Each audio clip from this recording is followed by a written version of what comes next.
Dillard Gibson. That's my pen name. It's my social security name. It's even on my tombstone. So that's why I keep the name of Lillian Gibson. Okay. When were you born? I was born April 5th, 1913. And who were your parents?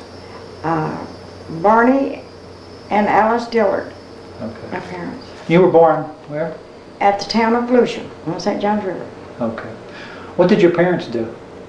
We had a grocery store, or a general store. We had 26 acres of orange grove, and then we had about 10 acres of tangerines, and just a few acres of grapefruit. I think altogether maybe about 46 acres.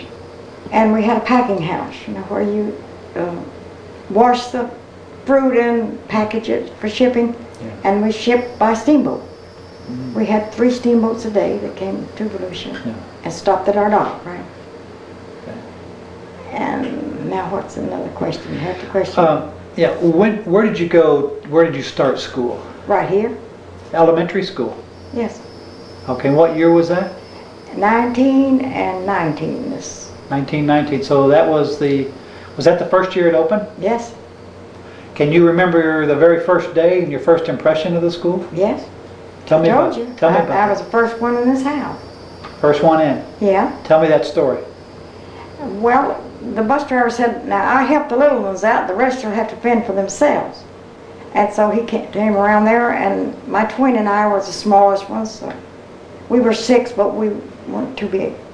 And so he helped us off, and then I said, well, let's be the first ones in the house. So my twin and I started running. Now I think I was a step ahead of her, so I got in the house first. So you were the first. Now what was her name? Helen. Helen? Helen Gold. Okay. Were there other brothers, sisters? Oh yeah. Who were they? Well, I had a sister, Annie, 2 years older, and I had a brother named Perkins, Judge Perkins named him, and one named Nesbitt, and one named H.T. And they all went to school here? Oh yeah. Okay. Were they on that same school bus that first day? Yeah. You had a whole bunch of them on there then? Yeah. Okay. The children from Astor used to sneak over this is getting down on that. They used to sneak across the bridge and go to school with us at Markville. Is that right? Mm-hmm. Who did that? Well, the Gustafsons, Gustafsons, and the Watmans, and the Hendricksons, and, well, right now, I don't remember each one, but it was quite a crowd. We had a bus full. So why did they do that? Well, they hated to go to school at Umatilla because it was further. Yeah. But they said it was terrible going up there. I don't know why. They liked this school better. Yeah, they liked it. Why did they like this school? What was it about this school that you recall that was so enjoyable? Well, we had good teachers. Most of them just came right straight from Stetson University, you know, to teach us. Oh. And we had some good teachers. Do you remember some of the teachers? Oh, of course. Give me their names. All of them. Well, the ones you can remember. Well, I think the first one was named Miss Pittman. Now, when we got in here, we found out that the first grade didn't have a desk. So they took us up and took us over to the Baptist church. And we had to wait, I think it was 3 days. We had to go to the church for our class. It was called the primer then. And then our desk came in and we came back over here. Oh. That was the first grade class. You know those little tiny desks built for the little ones? Yeah. That was the story there. Your first grade teacher was Pittman? Mm-hmm. Okay, do you remember? Lillian Pittman. I don't know where, I guess. Lillian? She had the same name I did, so that's why I remembered, I guess. Who was a second grade teacher, do you know? I don't know. Miss Beasley was one of them. Miss Beasley. that used to live here in Barberville, and she married Mr. Roberts at Barberville. So her name was Viola Roberts. Okay. And but we called her Miss Violet because her mother, we knew Mrs. Beasley was her mother's name, but we didn't want to mix it up, so we called her Miss Violet. Yeah. Okay. And they had my records a little mixed up. They had me another time about a year younger than my twin, and I didn't know it until I had to get a, what do you call that thing that you get to go overseas? Passport? Yeah, I had to get a passport, and I had to have my birth certificate. And so we found out that I had my birth certificate wrong. Do you remember the school bus, what it looked like? Yes, I do. It had hardboard seats, so one on each side, one down the middle, and they were all hardboard, not padded or anything. And it didn't have any windows in the bus, but they had some kind of cloth curtains. And if it rained hard enough, you could put those curtains down. But they didn't like for you to put the curtains down, so sometimes we got sprinkled. But of course, we didn't know any better. We thought that was a pretty nice thing to have. Was it a long ride to school? 1 hour it took us to get here, because I remember they picked us up at 8 o'clock, and we usually made the bell for 9 o'clock. Any other teachers that you remember later? Oh my, yes. Yeah, of course. tell me their Give me a names. whole bunch of them. Yeah. Well, it seemed like we had kept the same teachers in grammar school for a long time. One was named Miss Bars, B-A-R-R-S, I believe. And Mrs. Bars, while she was here, married a man named Aaron Tedder. You remember him? I heard the name today, Tedder. Well, She became Mrs. Tedder. when we called her Mrs. Tedder, and she insisted to be called Mrs. Tedder. And she was a very popular teacher? Oh yes, I mean, she could make you like her. Yeah. Was she one of your favorites? Yeah. Do you have any other favorites? Oh, all of them were, but they called me teacher's pet. That's not fair, huh? Well, Miss Beasley came out when she said there was a mix-up about my age on the birth certificate. So she came out and told them that she was my teacher and what grade I was in at the time, and that I was born in 1913, even if it was the next day after my twin. But you have to take the first twin that appears. That's the name you take. So, see, I was born the 6th, she was born the 5th. Yeah.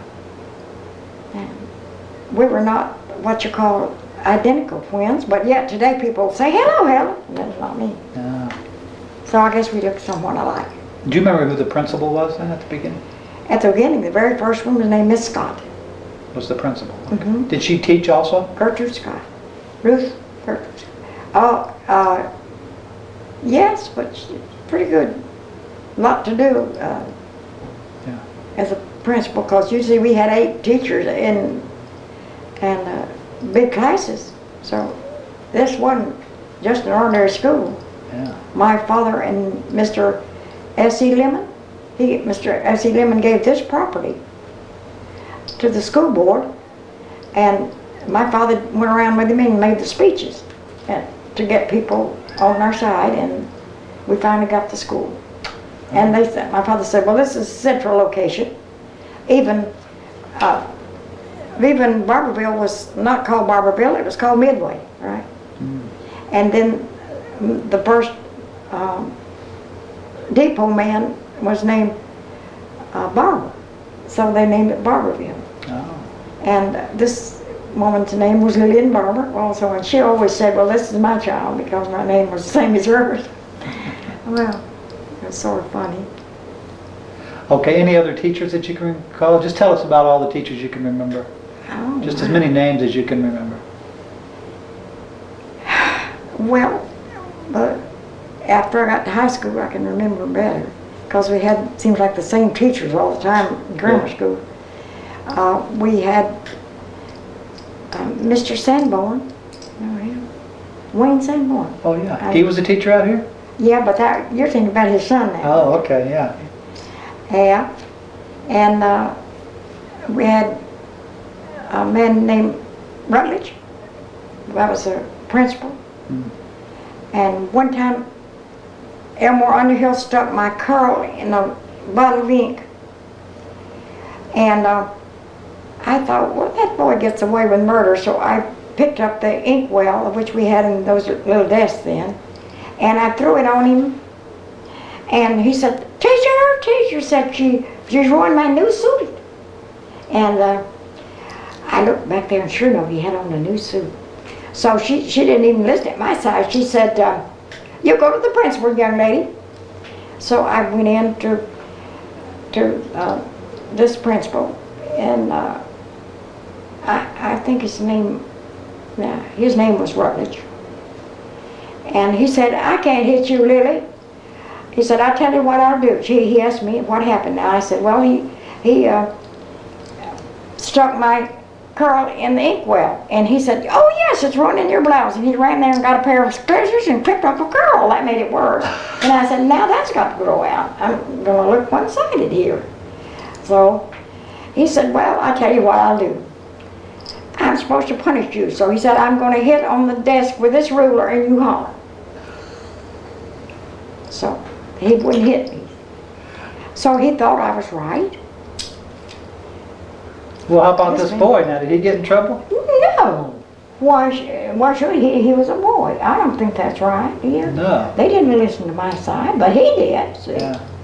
But then he did worse, cutting off my curl. I got home, but my folks said, what have you done to your hair? I said, well, the principal cut it off. They didn't believe that.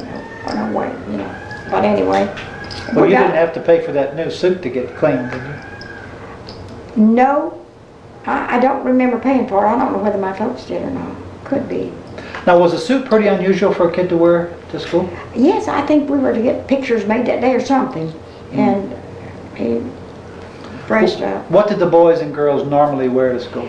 Well, I tell you, everybody thought this school was something special because we had Stetson teachers. And we were a new school, and all the children from the Clifton settlement came here. The ones from Seville and Pearson and Emporia came here once they reached high school, see. They might have had elementary schools out there, but they didn't have high school. So our bus picked them up, and we were loaded by the time we got here, you just imagine. Even the kids from Glenwood came here. So now what's the next thing you want? Oh, you want more names of teachers, huh? Oh, if you know some, sure. Well, I had Mrs. Stingley and Mr. Stingley. Mr. Stingley was that red-headed man, you know, that lost his temper a lot. No, I don't know him. Well, I knew him. What made him lose his temper? Oh, just about anything. He told them that, said, when these young people reach a senior year, you must realize they'll be going out into the world next year. And you must call them Miss. So I've been known as Miss Lily ever since. And as you noticed today, everybody said, oh, hello, Miss Lily. And, well, anyway, they had to call us Miss or Mr. after we got seniors. And then, if a teacher was sick, well, they would send me to take care of the class. And I said, why does it have to be me? And they said, well, you can get along with them. And I found out how you get along with them. The first boy that threw a spitball, you ever hear that? Spitballs? Well, I would say, would you please come and help me? And he'd, sure. So, you know, I'd give him something to do.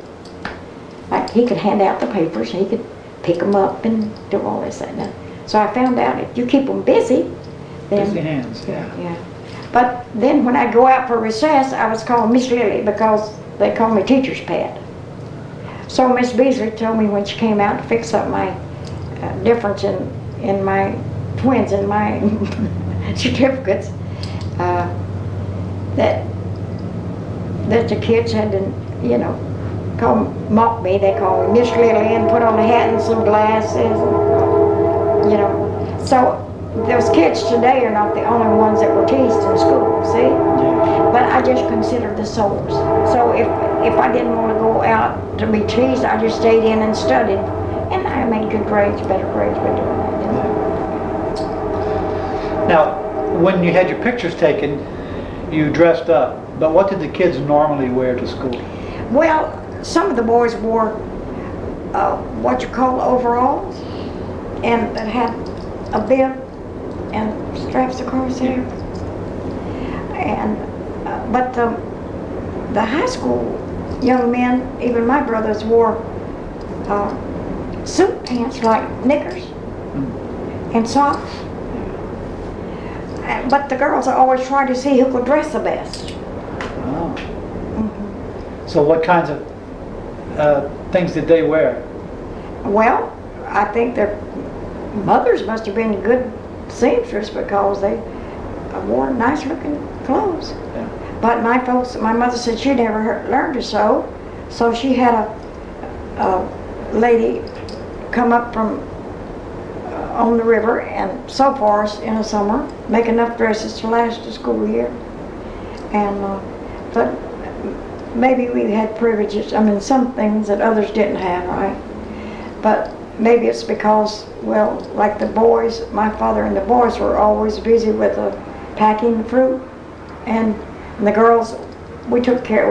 We boxed and cut the ferns and boxed them and shipped them. And, but they could keep us busy, boy. I'm telling you. When you have a store, but they didn't let us wait on the customers because they thought that people didn't appreciate children waiting on us. So they hired 2 girls to help my mother in the store. And but we learned how to not sew, but how to do more housework.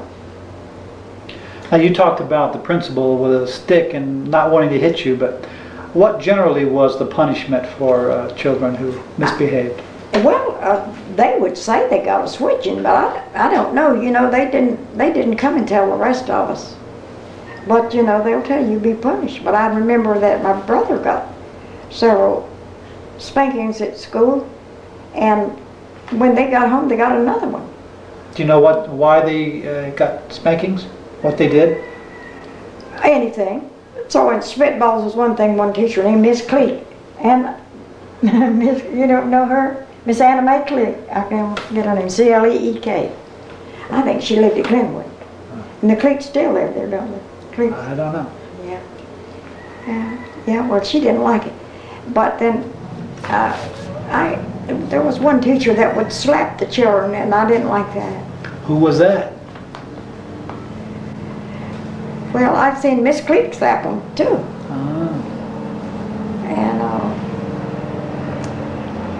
you know, the teacher could spank you or slap you if she wanted to, but when I got to high school, they sent you to the principal. He did whatever was required. Yeah. But you know, I don't know whether, I think he made one boy stay in at recess. He couldn't go out, take time off, and yeah. I don't think. Well, the women teachers would spank you and get over with it, you know, but the men teachers would put you to work, huh? Who were some of your best friends throughout your years here at the school? Well, I still see a girl around here that is named Janie Young. And we used to have our lunch together. Sometimes we'd pack our lunch, just so we could eat together. And Willie McBride used to make good sandwiches, and sometimes he would divide with me. And Clifford McCormick, that was the boyfriends, you know. And so now you're making me remember the different boyfriends I hadn't thought of in years. And oh yeah, one of them named Joe Bennett. You heard of him? Joe Bennett, yeah. Lives over in New Smyrna, that Joe Bennett? No, this is Joe Bennett. His son Sammy lives in Pearson now, but Joe Bennett lived there with his folks. But I think that the Bennetts at one time lived in Barberville, and then they moved to Pearson.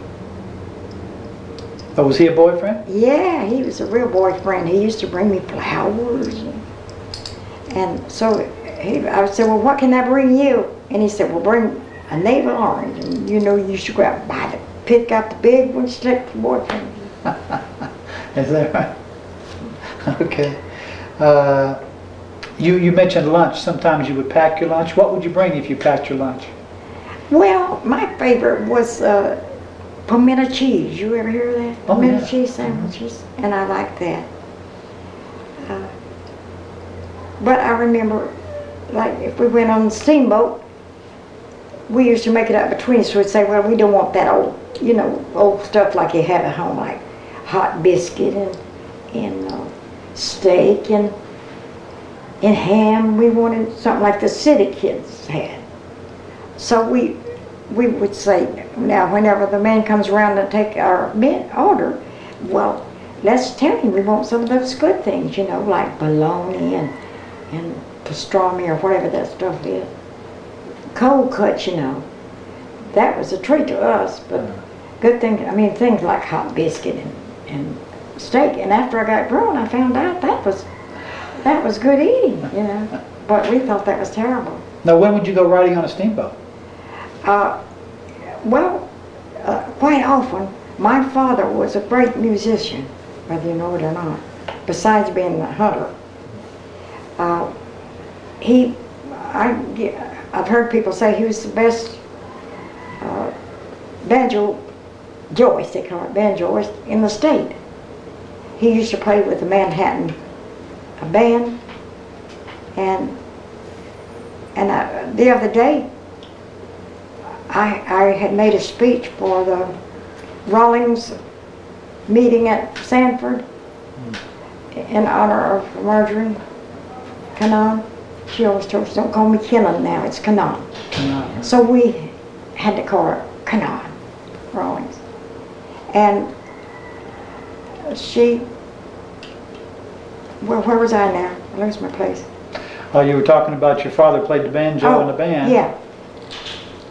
So his sister used to say, I don't like his violin music as well as I do his banjo picking, but he is the best when it comes to banjo. So you would ride the steamboats to go to his performances? Sometimes they would have him. He never had to pay, They'd say, well, you play for us. He could play up and down this river, and this river. I'm sitting on the bank now, talking to you. Now, he got to be friends with Marjorie Cannon Rawlings. Oh, well, my folks knew his Aunt Ida over on the beach, her Aunt Ida. And yes, they right away, they used to come over there. I don't think most general public knows that she and Mr. Rawlings used to come over there just to hear the musicians, and they danced too when they first came. And now I think that was about 1931, 32. And then Mr. Rawlings found a younger woman. I shouldn't say that, should I? How must I say that? Oh, that's okay. Go ahead. A younger woman, about 26 years old, and so they got a divorce in 32. And I said, her life changed and mine did too. I started dating, courting. Well, I got my MRS degree in 33. And she started going around with other men, like, let's see, that man at Umatilla. I know his name, but I don't need to remember. Collins, Hubert Collins. She started going around with him some, and he would take her over to where my brother Barney and my father had a hunting camp on Wildcat Lake over in Lake County. Quite a big hunting camp, and that's where a lot of the hunters used to meet. And then my father said he used to come in early because he knew they were going to ask him to give them some music, so they'd come in tired and he would play for them. It just pleased him a lot. Yeah. Now, she used some of your father's stories for her book, didn't she? Yes, she did. Yeah. Yeah, well, you know, she got to be such a good friend with my father. I wasn't surprised at all to see her there every afternoon we came home from school. I started taking a postgraduate course. They sent Mr. Sanborn and a few teachers out here to teach us. I think the government did that because times were so hard. You remember the Depression? No, you don't, but you remember something about it. Or you never did hear the end of it, did you? But that's the story. But she would come in she got where she would come in and take that grinding machine that's out there and grind some fresh coffee. She'd always have a bag of A&P. You ever hear of A&P, whole grains, whole coffee, what do you call them, beans? Coffee beans. She'd bring coffee beans, and she'd want fresh ones, so she would grind them herself. And you'd think she lived there, you know. She'd dash in without knocking, and then she would hunt my father up. And usually I noticed that it was right after lunch when he called it a siesta. He was going to have a siesta, but he never did go to sleep.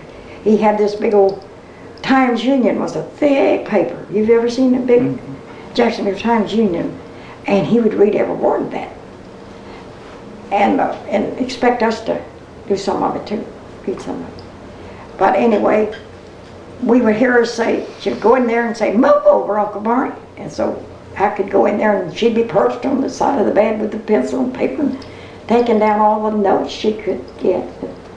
And she'd say, "Now tell me about the woods lore." Okay. And well, she asked him all kind of questions which he could answer. So she was taking notes for her book? Oh, sure. Yeah. Mm-hmm. Okay. Out South Moon Under too. But one day I came in and there she was, and people said, "Did you know that your parents are having a fish fry out there?" And there was Marjorie out there frying the fish out in the yard, right on the banks of the river. And so she fried the fish for all the kids came, you know, to your parents' anniversary. And then she was there for the 50th. And she always thought, but everybody thought, the author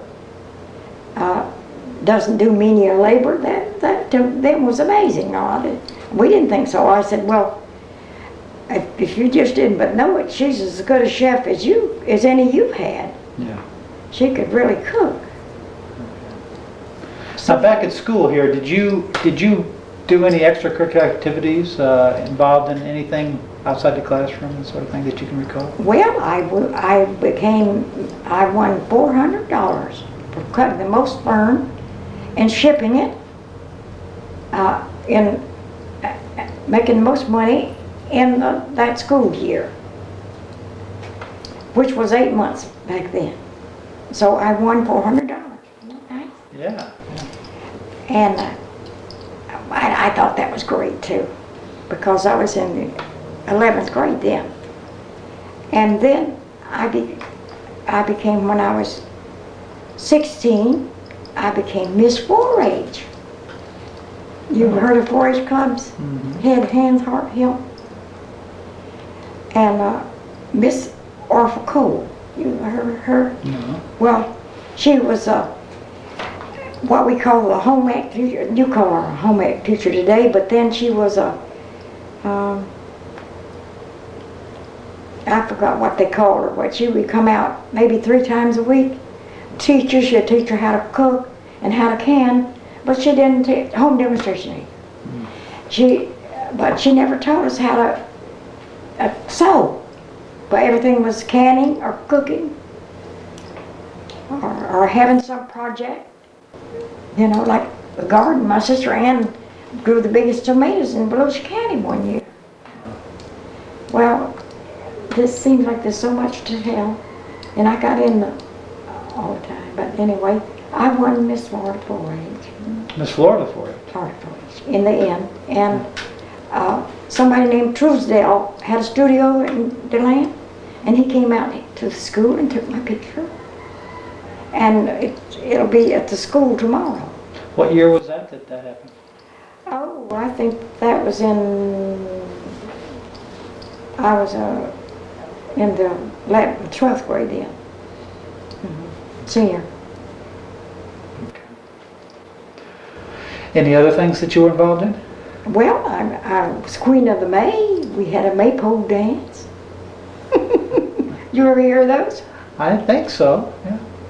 Well, now, I met this man laughing, and I bet he could remember those days that they had a pole in the yard, and they had long streamers made out of crepe paper, wasn't it?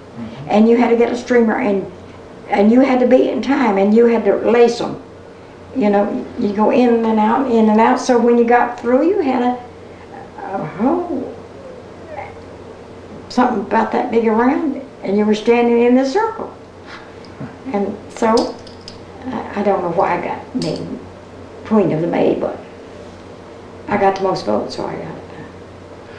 Now, can you remember your graduation ceremony? Yes, pretty serious. Pretty serious? Mm-hmm. Yeah. Yeah. The Depression had struck. So, my mother had this lady that did live in that house right down there on the highway where you turn onto Lemon Road. Back then now, we didn't have that highway out there. We had Lemon Road, L-E-M-M-O-N. And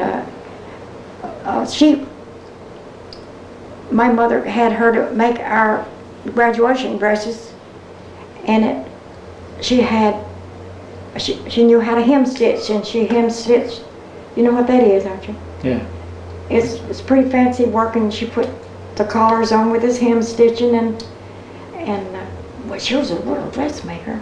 You were really dressed up when she got through with you. Mm-hmm. So that's what we had for graduation dress. How big was the class that graduated? I think that lots of boys dropped out. I don't know why, but I think some of them had to, like those Murphy boys, they said, well, we have to stop. My father said he couldn't make a living, and we just have to stop and help him. So, and one of the Robinsons started fixing cars, you know, a mechanic, and lots of the boys quit school. And we think it's the parents' fault.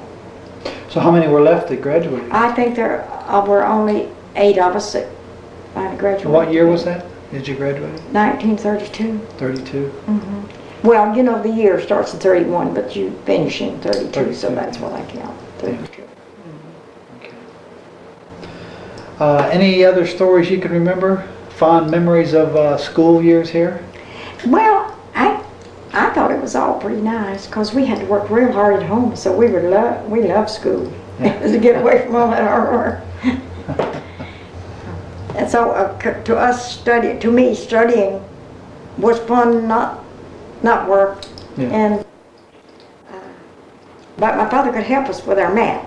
He was good at math, but I could beat him in grammar.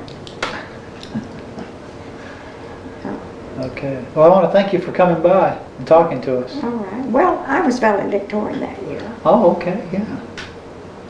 And so then they lose your name. They put it in records that they were keeping in that house, you know, that used to be the hospital in DeLand. Yeah, on Stone Street. On Stone Street. And there is where we find mine. At first we had a time finding it. I had to prove my age, and we couldn't find my certificate. And then they found out that the valedictorians were in a separate from the others. I guess they expected you to do something special. But you know what happens. You always get your MRS degree and you quit, huh? Yeah. All right. Good stories. Thank you very much. Oh, I'm not as good a storyteller as my father, though, huh? Oh, I don't know. I didn't know him. Oh, Mr. I met one of the Turner boys today, and he was telling somebody, said, you ought to hear her father. Said he could tell you some stories that make your hair stand on your head. Well, that's why Marjorie liked him so much, huh? Well, yes. Well, Marjorie, you know, everybody said Marjorie was a drunkard, but she was not. She would tell you that if she got overwrought and in times when her husband left her, she, you know, she resented that, and you could tell it, but she didn't want him to know it, so she would show him a thing or two by going out with other men and drinking a little, all that sort of thing. Yeah. But now, as for her being I'm going to defend her now. You might have heard that she's an alcoholic, but that's not true, because she could stay at our house for 3 weeks and not touch it. So that's not a, what do you call them? That's not a It's not an alcoholic. alcoholic. Well, I forgot what they called it. She wasn't addicted to it. Addicted. Yeah. Yeah, she was, but a good friend. Well, did a lot of people talk about her because she was going out with different men? She must have raised some eyebrows, huh? I don't think so. I think that being that she came to our house so often that they realized that she was her ego was her, right? And I said, well, she just overcoming a crushed ego, you say. Yeah. So, but she was a true friend. Even if she did boss me around, after a while she got to saying, she gave me a book called Brazilian Adventure that the Scribners had sent to her, and she would confide things to me. She said, Lillian, I sent out so many stories to them, and Scribners never accepted anything until I wrote Chitlins. You heard about that? Well, Scribners took that, what she wrote about Chitlins. Well, you know, and the people out in the woods there in Ocala National Forest, you've heard it called chitlings. They'd clean out the pigs and all, and fry that and call it. And she called it chitlings because the people made that mistake. They called it chitlings. But she soon learned that those people used words like yawn in the wild blue yonder, and they would say yin and yay or ye, just like the Chaucerian language. And that really, she said, I found almost a tribe of people that are different from other people. And she said, once you cross that St. Johns River, it's an entirely different country. Over there, like my folks, they had packing houses and shipped fruit and ran stores and had ferneries and a lot of things. Have known that side of the river, where over there in the forest they lived the best way they could. Some of them made moonshine, and I feel too many of them in moonshine. And some of them grew lots of farm goods. They always had a garden, and, you know, she said she didn't get hungry. She lived there, but she found a set of people, you know, that the whole world didn't know about, and I think she introduced them, don't you? Yeah, I think so. I've heard so many people say that. So no moonshine on sale at the grocery store there? No, not on our side of the river. Volusia County's always been stricter than Lake. And Marion, you know, comes in there, where 19 comes right in pretty close to, about 12 miles from Volusia. You mentioned the Depression. Can you recall some of the things that were on then? And well, yeah, I remember that. Well, I guess we were lucky because we had the store, and all my folks had to do was send an order into C.W. Zering. Now, why I remember that, I don't know. Wholesalers in Jacksonville, and they would ship our groceries to us by steamboat, so we were never without groceries. Which even those Finnish people from Astor Park, and lots of people from this side too, would come to trade with us rather than the smaller stores around. And they sold everything, but they got where they wouldn't have any kerosene or gasoline connected with the store. Did some of your friends here at the school have a little tougher time during the Depression years? Well, you could tell by the way they dressed, like it.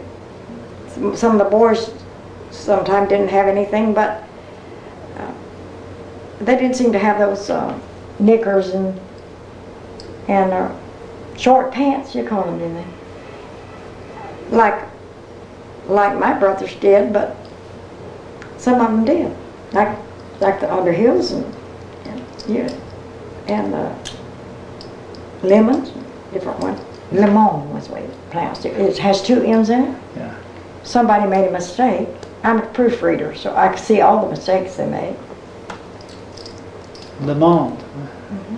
Okay. Well, see, they were originally French, and my father's people were French too. The three Dillard brothers came over with, what was that fellow's name that came to help us when, you know, he said, you really are in trouble, and he went back to France, Lafayette. Mm. And he brought back, he got a whole troop up and brought them over here to help fight against the British.